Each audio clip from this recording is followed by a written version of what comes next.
Саламатсыздар ма, құрметті оқушылар? Бүгінгі тақырыбымызды мына суреттерге қарап анықтап көрейік. Бұл суретте сіздер не көріп тұрсыздар? Әрине, бұл суретте топырақ қабаты немесе түрлері бейнеленген.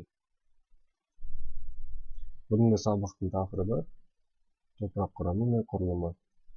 Осы тақырыптың оқу мақсаттарына келсек, ол 7.3.4.1 топырақ құрамы және құрылымын анықтау, топырақ құрылымын графикті түрде көрсету және 7.1.1.3 географиялық дерек көздерімен жұмыс істеу. Яғни ол карта, сурет, фотосуреттер, графикалық материалдар.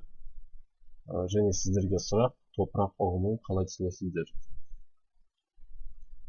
Бұл сұраққа жауап беретін болсақ, топырақ ол өсімдіктердің, жануарлардың, әсіресе микроорганизмдердің климат жағдайларының және адамның әсерімен өзгерген жер бетінің үстіңгі бұрқылдақ қабатын айтамыз.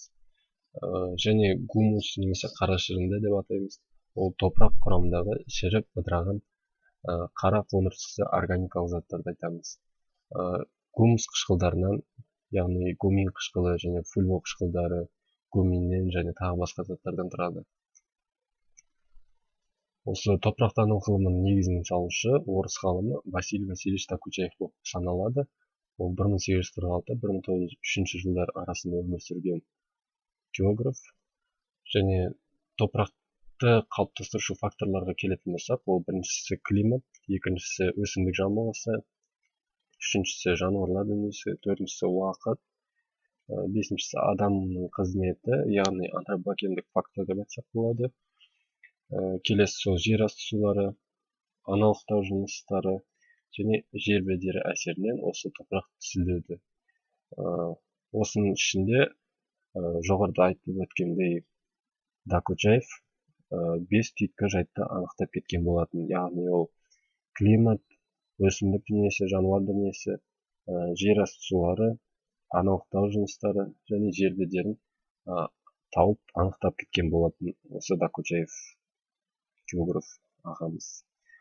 Кейіннен осы топырақ түзетін қалған факторларды анықталып бар екендігін білсек болады. Яғни топырақ уақыт өте келе түзілетінін байқаған болатын адамдар және топырақтың түзілуіне немесе бұзылуына адамның әсері де бар екенін білген болатынбыз. Сөйтіп, қазіргі уақытта осы факторлар топырақ түзуші жайт немесе факторлар болып есептеледі.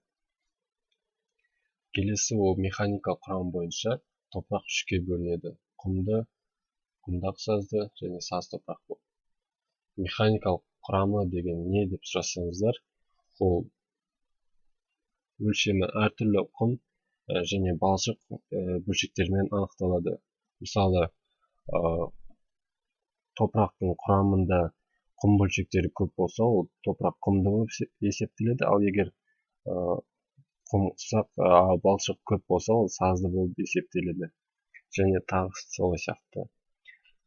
Келесі ол жасы мен генезисі бойынша жіктесек болады. Ол қоңыр топырақ, қара топырақ, күрең топырақ, батпақты топырақ, орманды сұр топырақ, қыртысты күлгін топырақ деп бөлсек болады. Және топырақтың құрамы. Топырақтың құрамы қатты бөлігін атап өтсек, ол минералды және органикалық қалдығынан тұрады. Ал сұйық бөлігінде органикалық және минералды қосындылар бар су. Тірі бөлігінде топырақтың құрамы ол тірі организмдерден, ал газды бөлігінде ауадан тұрады. Және топырақтың түрлеріне келсек, ол құрылымды топырақ және құрылымсыз топырақ болып есептеледі. Құрылымды топыраққа, мысалы, қарашірікті топырақты айтсақ болады. Ол мысалы түйіршіктердің көлемі 10 мм-ге дейін болса, топыраққа ауа, су оңай өтіп, өсімдіктердің өсуіне қолайлы жағдай туады. Және құрылымсыз топырақ ол түйіршіктер ұсақ, құнарсыз, қар суы сіңбей сай-салаға ағып кететін топырақты айтсақ болады. Келесі топырақтың құрылымын анықтайтын болсақ, ол 4 қабаттан тұрады. Біріншісі ол қарашірік О деп белгіленеді, келесі А, Б, С деп латын әріптерімен белгіленеді. Біріншісі қарашірік, ол ең жоғары қабаты 0 немесе орман төсемі, кейде қарашірікті немесе шым қабат деп айтылып кетеді. Бұл қабатта суретте көріп тұрғаныңыздай өсімдіктің қураған бөліктерінен, түскен жапырақтардан пайда болады, және бұл қабаттың қалыңдығы 3 сантиметрден 12 сантиметрге дейін өзгеріп тұрады. Осы қабатта микроорганизмдердің топырақ, қураған өсімдіктер қалдықтарын ыдыратып, топырақтың келесі қабаты шайылу горизонтына апарады. Жауын-шашынның әсерінен қарашірік қабаты арқылы өте отырып, топырақ құрамындағы заттар еріп, осы шайылу горизонтына алып келеді, және Б қабатында, келесі шайынды жиналатын қабат, осы жерде А қабатынан шайылған барлық қосындылар келіп түзіледі немесе түседі. Келесі ол С қабаты, соңғы қабат, ол аналық жынысы, яғни суретке қарасақ, ол қалыңдығы 1 метрден асатынын байқасақ болады. Және оған топырақ түзілуі әсері аз немесе мүлде әсері етпейтін қабат болып есептеледі. Және келесі топырақ эрозиясы, латынша эрозия жиелену, топырақтың беткі құнарлы қабатын жел күшімен немесе су ағынының шаюы нәтижесінде құнардың азаюын айтамыз.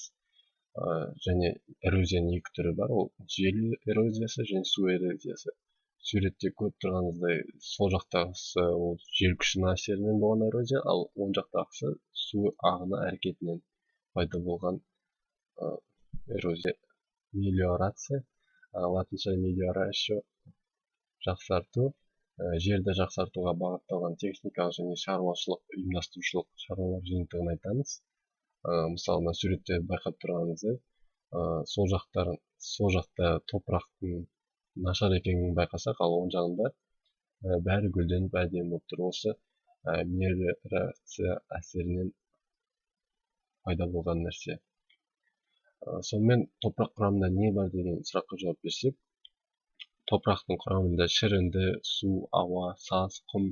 Қорытындылай кетсем, топырақ бұл жер беті организмдері мен тау қыртыстарының әртүрлі климатты, аймақ рельефі және адам шаруашылық әрекетінің қарым-қатынасының ерекше полифункционалды жүйесі болып саналады.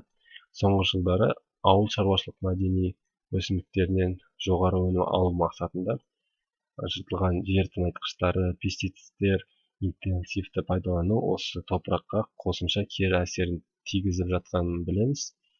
Әсіресе адамдар жер бетіне көп өзгерістер әкелген болатын. Сонымен осы сабағымыз аяқталды. Назарларыңызға рахмет. Сау саламат болыңыздар.